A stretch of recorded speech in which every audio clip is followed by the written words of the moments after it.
नमस्कार, राज्यसभा टीवी में आपका स्वागत है। मैं हूं समीना।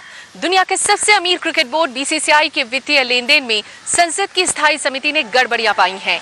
इसी पर पेश है हमारा खास कार्यक्रम जनतंत्र आपके द्वार।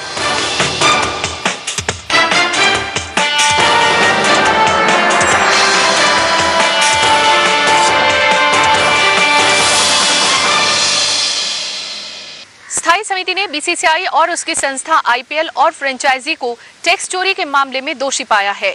वित्त मामलों की स्थायी समिति ने टैक्स निर्धारित करने और उसे वसूलने वाली संस्थाओं को भी कड़ी फटकार लगाई है। 91 from 79 deliveries. MS Dhoni 8-4. Strike into the crowd. India lift the World Cup after 28 years.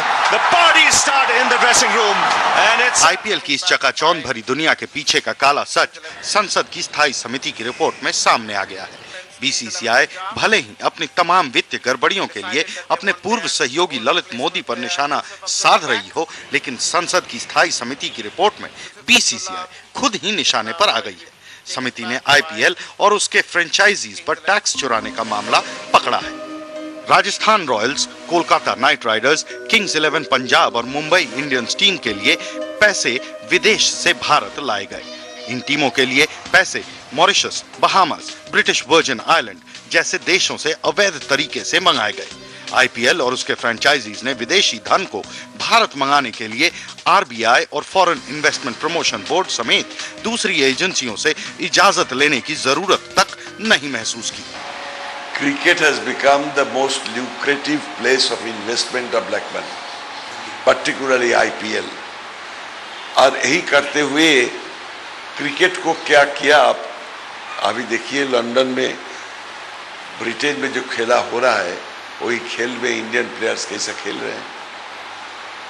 जो प्लेयर्स है खेलने के लिए, इसको सब रेस का घोड़ा का हिसाब से आप देखते हैं। रेस का घोड़ा ज्यादा जो दौड़ेगा उनको कीमत ज्यादा होगा।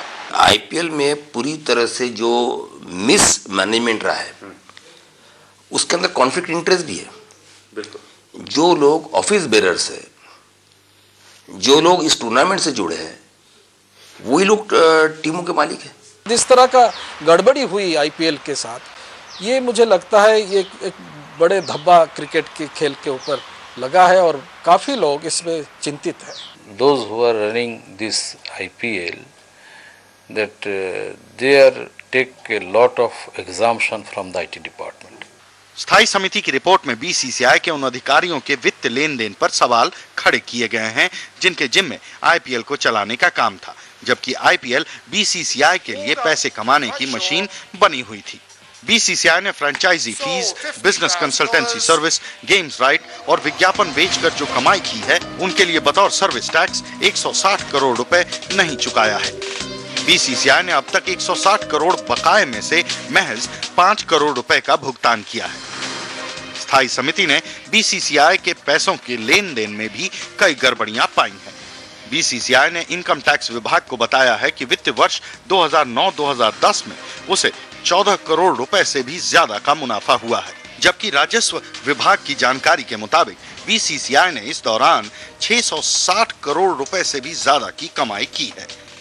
पैसा को नाम पर क्रिकेट को खत्म किया जा रहा है, पैसा को नाम पर क्रिकेट को बदनामी हो रहा है, पैसा को नाम पर चोरी, क्रिकेट के नाम पर चोरी हो रहा है। ये जो इनकी एकाधिकार शाही जो चल रही है कि हमारे बिना इजाज़त के, हमारे बिना आज्ञा के, हमारे बिना किसी भी आशीर्वाद के आप कोई भी इंस्टीट्यूशन नहीं बना सकते हो। हमने आईपीएल बनाया, खिलाड़ियों को इसी में खेलना पड़ेगा, और जिन खिलाड़ियों ने, कपिल देव जैसे लोगों ने, तो उनको बाहर निकाल दिया गया। और आज तक देश की जनता ये मानती रही है कि बीसीसीआई जो है ये भारत सरकार की ही एक ऑर्गेनाइजेशन करके, और मैं तो कहूँगा कि चूंकि ये सोसाइटी करके रजिस्टर हुई है, जिनको इनकम टैक्स में छूट दे रही है सरकार, और छोटा मोटा नहीं, 2-2, 3-3, 400 करोड़ का छूट दे रही है, उसके ऊपर सरकार का नियंत्रण होना बहुत जरूरी है। हास्यास्पद था इसलिए क्योंकि आईपीएल तो बीसीसीआई का क्रिएचर है, और सबसे दुखद बात और बढ़िया बात यह है कि अब तो सारे लोग उनके मोदी के ऊपर पूरा दोष थमा देते हैं, पर जो ट्रेजरर था वो तो चेक पर दस्तखत करता था, एक आँख मूंद कर दस्तखत कर रहे थे। Everybody were aware about it. They cannot absolve themselves from this misdeed. Very much exaggerated that IPL helped the Indian cricket in a big way. Though they have given a list that these people through the IPL they are doing well in Indian cricket, but it is not sufficient. स्थायी समिति की report के मुताबिक BCCI ने बीते सालों में tax चोरी के कई रास्ते अपनाए हैं। साल 2006 तक बीसीसीआई चैरिटी के तहत दूसरे खेलों को बढ़ावा देने के बहाने टैक्स में छूट का दावा करता रहा है। लेकिन हैरानी की बात यह है कि साल 2006 में बीसीसीआई ने अपनी संस्था के संविधान में तब्दीली कर ली, लेकिन इसकी जानकारी टैक्स वसूलने वाली संस्थाओं को नहीं दी। ऐसा इसलिए किया गया ताकि वो चैरिटी के नाम पर टैक्स में छूट का दावा करते रहे। संविधान में तब्दीली के बाद भी बीसीसीआई ने अगले 3 सालों तक टैक्स में 274 करोड़ रुपए, 375 करोड़ रुपए और 216 करोड़ रुपए के छूट की मांग की। पिछले साल आईसीसी को 45 करोड़ रुपए टैक्स में छूट दी गई, बीसीसीआई को 20 करोड़ रुपए की छूट दी गई, जबकि आईपीएल को 60 करोड़ रुपए की छूट दी गई। 2010 से पहले तक बीसीसीआई को 220 करोड़ रुपए टैक्स में छूट दी गई है और ये सब चैरिटी और दूसरे खेलों को बढ़ावा देने के नाम पर किया गया। आईपीएल टूर्नामेंट का पूरा खर्चा बीसीसीआई उठाता है। आईपीएल फ्रेंचाइजी की जिम्मेदारी खिलाड़ी, उसके टीम, उसकी यात्रा, उसके मार्केटिंग, उसके मैच को मीडिया राइट्स, स्पॉन्सरशिप, टिकट की बिक्री, विज्ञापन आदि से इनको पैसा मिलता है।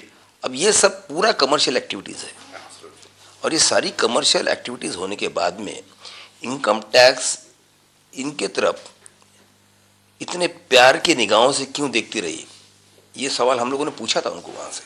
All the companies balance sheet, at least the last 3 years, they are running loss. But in every IPL, they are invested a huge money, huge fund. So there is a loss-making company where from they are getting fund and they are invested into IPL. How is it possible? BCCI पर इस मेहरबानी के लिए स्थायी समिति की report में tax वसूलने वाली एजेंसियों को भी कटघरे में खड़ा किया गया है।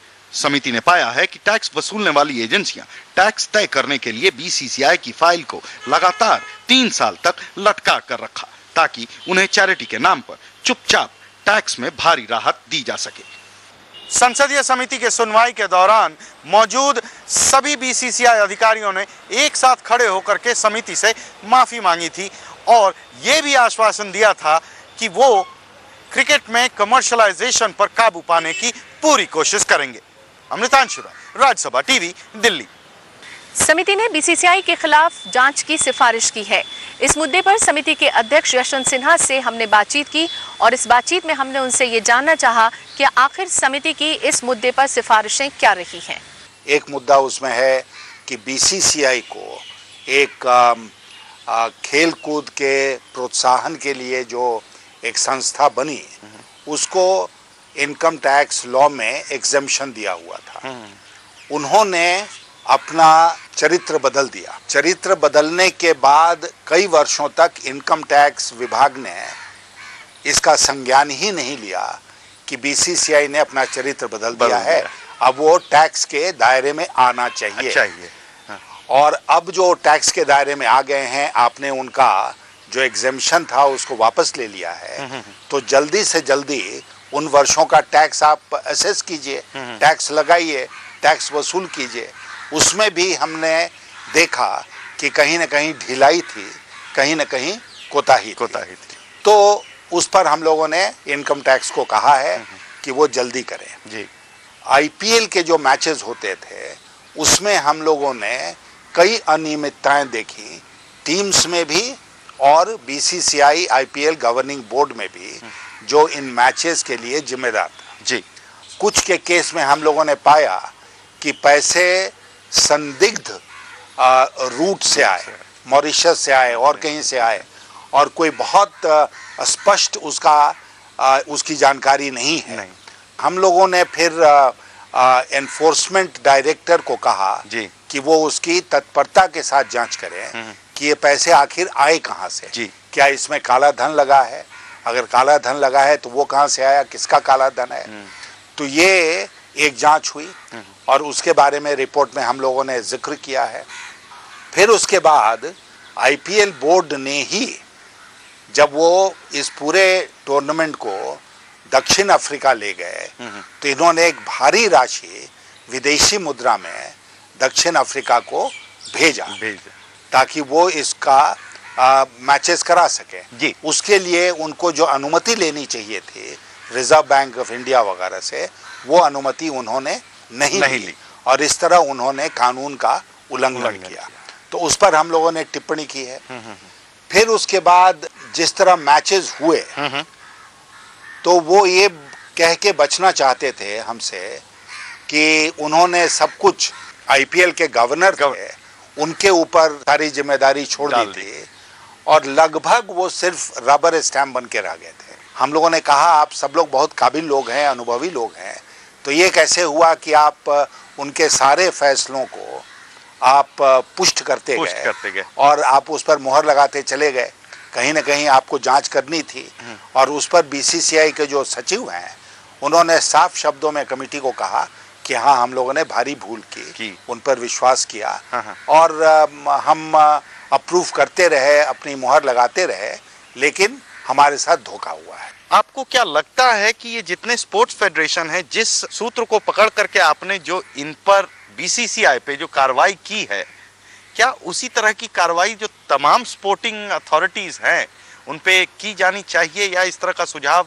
ऑल इंडिया टेनिस एसोसिएशन जिसका मैं अध्यक्ष हूँ, मुझे ये कहते हुए खुशी हो रही है कि अभी जैसे एशियाई खेल हुए हम लोगों के एसोसिएशन ने भी पैसे खर्चे स्टेडियम को इम्प्रूव करने में, टूर्नामेंट कंडक्ट करने में, और उसमें शुंगलू कमेटी की भी जांच हुई और सीएनएजी की भी जांच हुई और उन्होंने कोई हमारे यहाँ गलती नहीं पाई और इसलिए कि हम लोग कोशिश करते हैं कि पूरी तरह से सावधान रहें और ऐसा कोई काम नहीं करें जिसमें वित्तीय अनियमितता हो या किसी कानून का उल्लंघन हो। तो हर स्पोर्ट्स बॉडी को देखना चाहिए और उसके बाद भी अगर देखने के बाद भी वो गड़बड़ी कर रहे हैं तो उनको सरकार द्वारा उनको पकड़ना चाहिए।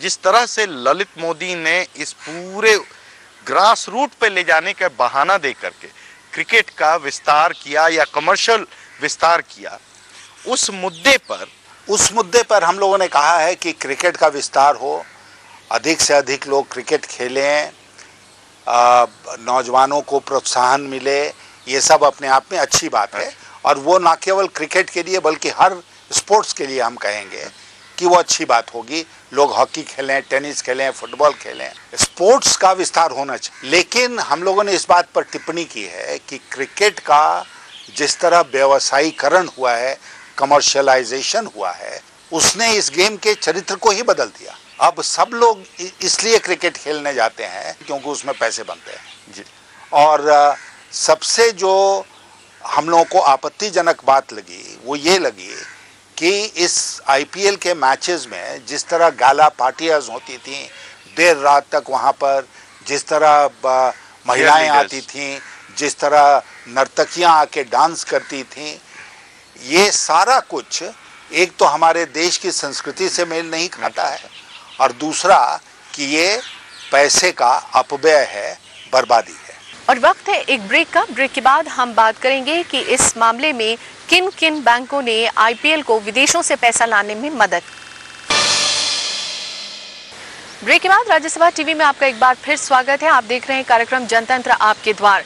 बीसीसीआई और आईपीएल के इन कारनामों के उजागर होने के बाद रिजर्व बैंक ऑफ इंडिया ने उन तीनों बैंकों को नोटिस जारी किए हैं जिन्होंने फॉरेन एक्सचेंज रेगुलेशन की अनदेखी की है। साथ ही समिति ने बीसीसीआई के वित्तीय मामलों की गड़बड़ियों की जांच कर रही एजेंसियों को 6 महीने के भीतर अपनी प्राथमिक जांच पूरी करने का निर्देश दिया है।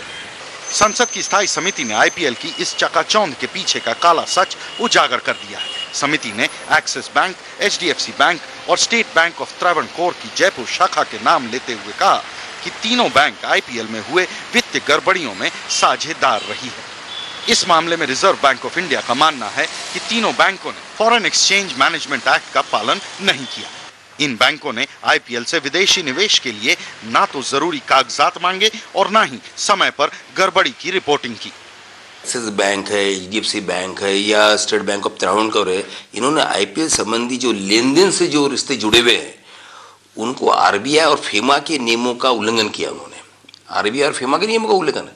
तो आरबीआई से पूछा गया है कि ये हमें बताया कि आप इनके बारे में क्या कठिन कार्रवाई करने वाले हो करके। आप उन्होंने बहुत बात किया, उन्होंने नॉन कमर्शियल है, स्पोर्ट्स प्रमोशन करते हैं, बहुत जो जितना ज़्यादा बात बोलना जरूरी है उन्हें बोले हैं, लेकिन हम लोग विश्वास नहीं करते हैं, इसलिए हम लोग बोले हैं टैक्स एग्जम्पशन वापस कर दो। And if it is possible, a criminal procedure should process in this way that they should be judged. People want to know. Yes. Bank's money actually the people's money. Yes. It is taxpayer fund. You are not using for the farmer, not using for the common people of the country, but some better off people, those who are better off actually, you are providing fund without any documentation. Exactly. So you must start a criminal procedure. अगर finance committee को कुछ दोबारा कुछ पूछना है और क्या क्या होना है ये सारा जानकारी जानना है तो हम फिर दोबारा सारे लोगों को बुलाएंगे, उसके बाद फिर एक रिपोर्ट देंगे ये कार्रवाई क्या क्या सरकार ने किया और क्या कहाँ उनका चूक हुई। बीसीसीआई में वित्तीय गड़बड़ियों की जांच रिजर्व बैंक ऑफ इंडिया के साथ ही दूसरी एजेंसियां पहले से कर रही हैं। ऐसे में संसद की स्थायी समिति की रिपोर्ट से उन एजेंसियों पर मामले की जल्दी और निष्पक्ष जांच का दबाव बढ़ेगा। समिति ने विदेशी धन की गड़बड़ी को बेपर्दा करने में जुटी एजेंसियों के लिए समय सीमा भी तय की है। इनके ऊपर एलिगेशन है कि इकोनॉमिक और फाइनेंशियल रॉन्ग डूइंग की इन्होंने they are involving in the contravention of the law of the land, tax laws and the foreign exchange law, anti-money laundering law, company law and the RBI regulations. ये सारे लोगों की इन्होंने धज्जियां उड़ाई है। क्रिकेट को जब आप कमर्शियल कर देते हैं, उनको एक पैसा बनाने के लिए एक जरिया बना देते हैं, तो वो खेल नहीं रहता। I would only insist that it should continue to be a game, not to make money. It should not be a money spinning tournament or a game. It should be a game which should be played. There is a route that is well known in our economics or the world economics, that is the relation between Mauritius and India. Yes. That is called the Mauritius route through this. So you must look into and take over the total situation and people's perception such a way so you can do something before the people that these are the clean people. समिति ने BCCI को ये हिदायत भी दी है कि cricket की अहम संस्था अपने अंदर झांक कर देखें और वित्तीय गड़बड़ी के मामलों को दुरुस्त करें ताकि देश में क्रिकेट को चलाने वाली संस्था के कामकाज से खेल के दामन पर कोई दाग ना लगे। संसदीय समिति को उम्मीद है कि मंत्रालय जल्द ही एक्शन टेकन रिपोर्ट सौंपेगा और रिपोर्ट देखने के बाद ही समिति ये तय करेगी कि आगे किस तरह की कार्रवाई जरूरी है। अमृतांशु राय, राज्यसभा टीवी, दिल्ली। और इस मुद्दे पर बातचीत करने के लिए मौजूद है हमारे सहयोगी अमृतांशु राय। अमृतांशु, ये जानना चाहेंगे कि क्या बीसीसीआई को अब इसके बाद इनकम टैक्स में छूट मिलेगी? बिल्कुल समीना, असर तो पड़ेगा ही, क्योंकि बीसीसीआई को अब टैक्स की छूट नहीं मिल पाएगी। यही नहीं, पहले पिछले 3-4 साल में जितना भी टैक्स का छूट बीसीसीआई को मिला है वो भी बीसीसीआई को अब सरकार को देना पड़ेगा और टोटल टैक्स सरकार वसूलेगी। यही नहीं, टैक्स स्ट्रक्चर के तहत आने की वजह से अब बीसीसीआई को ये संभल कर अपने रिकॉर्ड्स में दिखाना पड़ेगा कि वो मुनाफे में नहीं है, क्योंकि अगर उन्होंने मुनाफा एक सीमित स्तर से ऊपर का दिखाया तो फिर उन्हें काफी भारी टैक्स देना पड़ सकता है। अमृतांशु, जिस तरह का क्रिकेट इन दिनों खेला जा रहा है उस पर इसका क्या असर पड़ेगा? जी समीना, क्रिकेट जिस तरह से फील्ड पे खेला जा रहा है उस पे तो कम असर पड़ेगा इस पूरे मामले का, लेकिन हाँ, क्रिकेट को जिस तरह से मैनेज किया जा रहा है जो कि पिच के बाहर का खेल है वो उस पे जरूर असर पड़ेगा। क्यों? क्योंकि अब बीसीसीआई को अपने आप को मुनाफे में ना दिखाने के लिए लोगों पर और जो इवेंट्स हैं और क्रिकेट के जो खेल होते हैं, जो जिस तरह का भी प्रोत्साहन का काम होता है, उस पर अब बीसीसीआई को खुलकर खर्चा दिखाना होगा ताकि वो मुनाफे के स्तर में ना आए। और अगर मुनाफे के स्तर में आता है तो उसे टैक्स देना पड़ेगा। तो बीसीसीआई के लिए बेहतर यही होगा कि वो क्रिकेट के आयोजन में ज़्यादा से ज़्यादा खुलकर खर्च करे और साथ ही जो नए प्रतिभाशाली क्रिकेटर सामने आ रहे हैं उनको भी प्रोत्साहन मिले। और इस मुद्दे पर समिति के सदस्य राशिद अल्वी से हमने बातचीत की और ये जानना चाहा कि समिति ने बीसीसीआई के कामकाज में क्या क्या कमियां पाई हैं। देखिए, बिल्कुल आपकी बात ठीक है, टैक्स एग्जम्पशन बिल्कुल नहीं दिया जा सकता है और क्रिकेट को जो हमने दिया है वो करोड़ों रुपए के अंदर है जो हमने एग्जम्पशन दिया है और आईपीएल ने उसका बहुत नाजायज़ फ़ायदा उठाया है। क्रिकेट और दूसरे मैचेस हमारे आवाम के अंदर बहुत मकबूल हैं, ये बात सही है, लेकिन मकबूलियत का मतलब ये हरगिज़ नहीं है कि उनको इस तरीके के फ़ायदे पहुंचाए जाएं। अगर वो करोड़ों रुपया कमाते हैं तो उसका टैक्स उन्हें अदा करना चाहिए।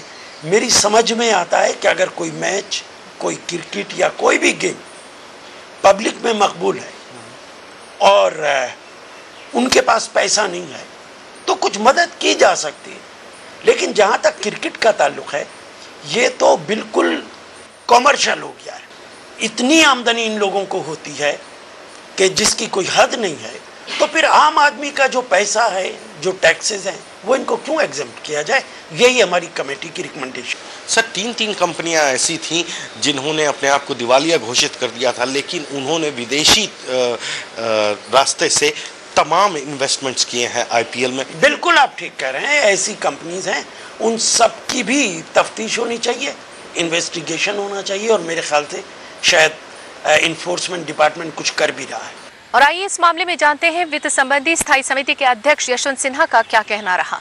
एक प्रक्रिया है संसद में और वो प्रक्रिया ये है कि जब कोई कमेटी रिपोर्ट देती है तो संबंधित मंत्रालय उस पर जो कार्रवाई करता है उस कार्रवाई की रिपोर्ट सदन में रखी जाती है और उसके बाद वो रिपोर्ट जब कमेटी के पास आती है तो कमेटी फिर से उस पर विचार करती है और जो कार्रवाई की रिपोर्ट है उसके ऊपर फिर वो सदन के समक्ष अपनी रिपोर्ट रखती है कि हम कार्रवाई से संतुष्ट हैं या नहीं संतुष्ट हैं और फिर आगे कार्रवाई सरकार को करनी पड़ती है।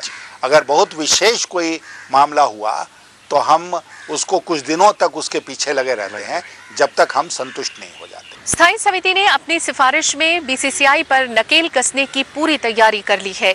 वित्त मंत्रालय अगर इन सिफारिशों को मानता है तो आने वाले दिनों में बीसीसीआई को पूरा का पूरा टैक्स चुकाना होगा। राज्यसभा टीवी के खास कार्यक्रम जनतंत्र आपके द्वार में आज फिलहाल इतना ही। हमें दीजिए इजाजत।